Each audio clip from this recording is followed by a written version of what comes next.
The biting wind whipped around me, stinging my cheeks. I sat up, my head throbbing, the taste of salt and something vaguely metallic on my tongue. Where was I? The ground beneath me was cold, damp sand. A vast, bright blue ocean stretched before me, the waves crashing against the shore with a rhythmic roar. Above, a brilliant blue sky, dotted with a few fluffy white clouds, offered no comfort. I looked down at my hands, my fingers stiff and aching. In one hand, I clutched a worn, creased ticket. A one-way ticket. To Ethelberg. Ethelberg. The name was unfamiliar, foreign, sparking no recognition within my mind. Panic began to creep into my heart. I couldn't remember anything.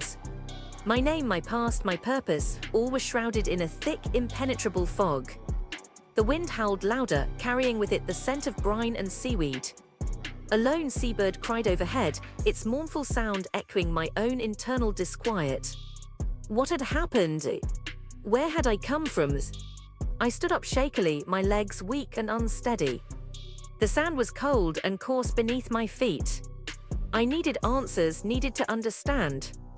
I looked back at the oceans. The waves continued their relentless assault on the shore, each crash a reminder of the turbulent mystery of my life.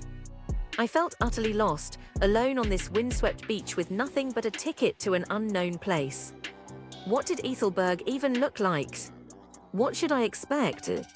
My stomach growled, a sharp, insistent reminder that I needed sustenance. A flock of birds took flight, their shadows briefly obscuring the sun. There was a village in the distance. Small whitewashed houses clustered together, their chimneys puffing out thin plumes of smoke. Hope flickered within me, a tiny spark in the darkness of my amnesia. Perhaps answers awaited me there. Perhaps someone in Ethelberg held the key to my past. Or perhaps this was simply a cruel joke, a cruel test of my strength and resilience. The weight of my ignorance pressed down on me. The path to the village seemed long, arduous, and fraught with uncertainty. Would I find help? Would I find understanding? Or would my quest for identity lead me down a dangerous path? The thought sent a shiver down my spine. As I began to walk towards the village, the wind changed direction, bringing with it the faintest scent of wood smoke and something sweet like flowers. The sky above was beginning to darken, the bright blue fading to a deeper, more ominous hue. A dark cloud slowly obscured the setting sun.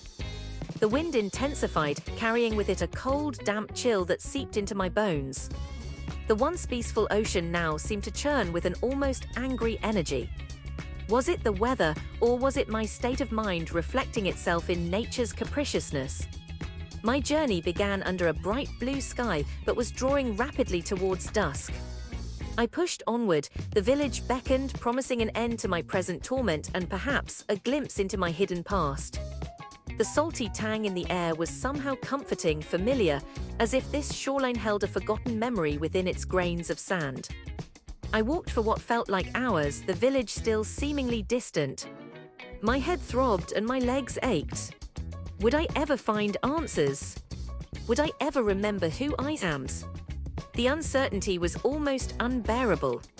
The sun finally dipped below the horizon, painting the sky with shades of orange, purple, and fiery red. A breathtaking yet somber spectacle. The village, now closer, showed itself to be a modest collection of dwellings. Lights twinkled in the windows, hinting at warmth and possible shelter. I was so close. This walk seemed like a lifetime, filled with overwhelming questions and the gnawing sense of being utterly alone, but at last there was hope. As I walked into the village, a sense of profound relief washed over me. Finally, a place to start piecing together the fragmented pieces of my life. This journey has only just begun.